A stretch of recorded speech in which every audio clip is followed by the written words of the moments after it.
Business expansion हा एक महत्त्वाचा मुद्दा आहे. प्रत्येक उद्योजक व्यावसायिकाचं स्वप्न असतं की त्याचा व्यवसाय त्याने वाढवला पाहिजे. मग बिझनेस एक्सपान्शनच्या दृष्टिकोनातून इन्व्हेस्टमेंटचं प्लॅनिंग कशा पद्धतीने करावं, याच्या बाबतीत थोडं काही आम्हाला डिटेल्स स्वरूपाने सांगता येईल का? मुळात व्यवसाय कुठला आहे हे चेक करणं खूप गरजेचं आहे. म्हणजे एक एक गोळी सगळ्यांना लागू नाही हो, एक औषध सगळ्यांवर काम नाही करत, त्या पद्धतीने हा प्रश्न आहे. आता बिझनेस एक्सपान्शन म्हटलं की काही लोकांचं बिझनेस एक्सपान्शन ह्यूज कॉस्ट लागते, खूप मोठा पैसा लागतो. आणि काही लोकांचं बिझनेस एक्सपान्शनला स्किल सेट खूप मोठे लागतं. ओके, सो आम्ही दोघांवर काम करतो. म्हणजे जर का मला पोर्टफोलिओमध्ये असं जाणवलं तर आम्ही इन्व्हेस्टमेंटच्या 1% किंवा त्यांच्या पोर्टफोलिओच्या 1% त्यांना रिक्वेस्ट करतो की तुम्ही स्किल अपग्रेडेशनवर काम करा.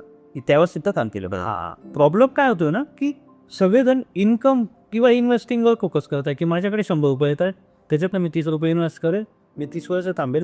तो कॅल्क्युलेटर घेऊन बसला आहे की 12% एवढे होते, 15% एवढे होते, 18%. मुळात जी गोष्ट तुमच्या हातात नाही तुम्ही त्याच्यावर कामच करू. बरोबर, आपण जे काम करणारच नाही ना. तुमचा प्रयत्न काय असावा की मी मॅक्स टू मॅक्स इनपुट कसं देऊ शकतो. आता मॅक्स इनपुट द्यायचं असेल तर तुमच्याकडे मॅक्स इनपुट यायला हवं, इमाचं उत्पन्न वाढलं पाहिजे. आणि मग तुम्ही रोज, दर महिन्याला, दरवर्षी काहीतरी तुमच्या स्किल सेटमध्ये अपग्रेडेशनसाठी ॲक्टिव्हिटी केली तर स्वतःला इम्प्रूव्ह. एक्झॅक्टली. जर का तुमचं उत्पन्न दरवर्षी काहीतरी वाढतं आहे तर तुमच्या इन्व्हेस्टमेंट काहीतरी वाढणार आहे. आणि जो ड्युरेशन आहे, म्हणजे जर का समजा तुम्हाला फायनान्शियली दिवायला 20 वर्ष लागणार आहे, जर तुम्ही स्किलवर काम केलं, दर आठवड्याला तुम्ही 1% जर का अपग्रेड व्हायचा प्रयत्न केला, सो मी चॅलेंज देतो की पुढच्या 10 ते 15 वर्षात, म्हणजे 20 वर्षांना लागतात, तुम्ही 5-10 वर्ष आधीच फायनान्शियल ॲक्टिव्ह हो. ओके, हा एक पार्ट झाला. दुसरा वाट की ज्याच्यामध्ये खूप जास्त पैसा लागतो.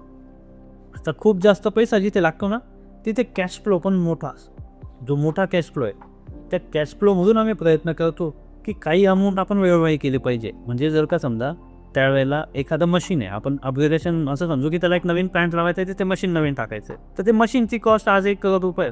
सो इन्व्हेस्टमेंटप्रमाणे इथून जर का मी 5 वर्षानंतर कन्सिडर केलं, so with cost around 1 crore 20 lakh, 1.25 करोडच्या आसपास जाईल ती. बरोबर. मग ते 1.25 करोड तेव्हा मिळण्यासाठी मला आज काय करावं लागेल, याचं रिव्हर्स कॅल्क्युलेशन करायचं. हो, ते रिव्हर्स कॅल्क्युलेशन करून ज्या पद्धतीने तुम्ही तिथे एखाद्या एम्प्लॉईचा पगार, तुमच्याकडे जर त्या एम्प्लॉई ना, मी सांगतो तुमच्या मशीनला तुम्ही 11वा समजा, त्याचे पगार काढायचा. ओके. जापानमध्ये एखादं मशीन रिटायर होतो त्यावेळेला त्याची पूजा केली जाते, त्याचा सेंड ऑफ केला जातो जसं. तर हे कल्चर आहे. म्हणजे त्याला 11वा एम्प्लॉई समजला गेला पाहिजे. जर तुम्ही तुमचा समजा लोएस्ट सॅलरी 20,000 आहे, सो तुम्ही दर महिन्याला कमीत कमी 20,000 रुपये त्या एम्प्लॉईच्या नावाने, म्हणजे त्या मशीनच्या नावाने बाजूला काढा, जेणेकरून पुढच्या काही कालांतराने त्या मशीनची कॉस्ट 20 लाख असेल तर 5-7 वर्षानंतर तुमच्याकडे 20 लाख रुपयाचा पण त्या नवीन मशीनसाठी रेडी. म्हणजे पुढचं जे नवीन मशीन घ्यायचं आहे किंवा एक्सपान्शन मारायचं, त्यासाठी आपल्याकडे पैसा उपलब्ध आहे. एक्झॅक्टली. आपण बऱ्याच वेळेला प्रॉपर्टी ओन करतो. मुळात ओनिंग वर्सेस रेंटिंग, विकत घ्यायचं की भाड्याने घ्यायचं, हा एक वेगळा चर्चेचा विषय. पण जे लोक प्रॉपर्टी ओन करतात, मी त्यांना नेहमी सांगतो की तुम्ही असा विचार करा की प्रॉपर्टी भाड्याची, तुम्ही EMI पे करतायत, मला माहिती आहे. हो, कारण कॅश तर कोणी घेऊ शकत.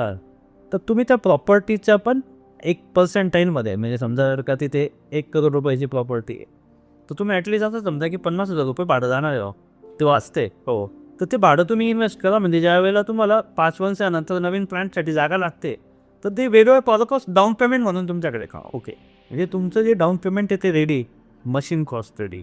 मग तो 5 वर्षात जुना EMI संपला, आता थोडासा नवा EMI घ्यायचा आहे, डाऊन पेमेंट पंप करा, मशीनचा पैसा टाका, प्लॅन चाल. म्हणजे इन्व्हेस्टमेंटचा एक्सपेन्ससाठी पण खूप चांगल्या पद्धतीने उपयोग करून खूप छान पद्धतीने युटिलायझेशन ऑफ मनी, तुमच्याकडे असलेल्या पैशाचा तुम्ही वापर कसा करता याच्यावर सगळ्या गोष्टी अवलंबून आहेत की इथून पुढचे 10 वर्ष तुमची कशी असणार आहे. ओके, कारण आपल्याकडे तुम्ही जर बघितलं तर बरीच अशी जनता आहे किंवा बरेच असे लोक आहेत की आमचा एक टाईम होता. सो पैसा कमवणं नाही महत्त्वाचं आहे, तो जमवणं, वाढवणं आणि टिकवणं सगळ्यात महत्त्वाची स्टेज आहे टिकवणं. तर बरेच लोक ह्या स्टेजमध्ये खेळली हो.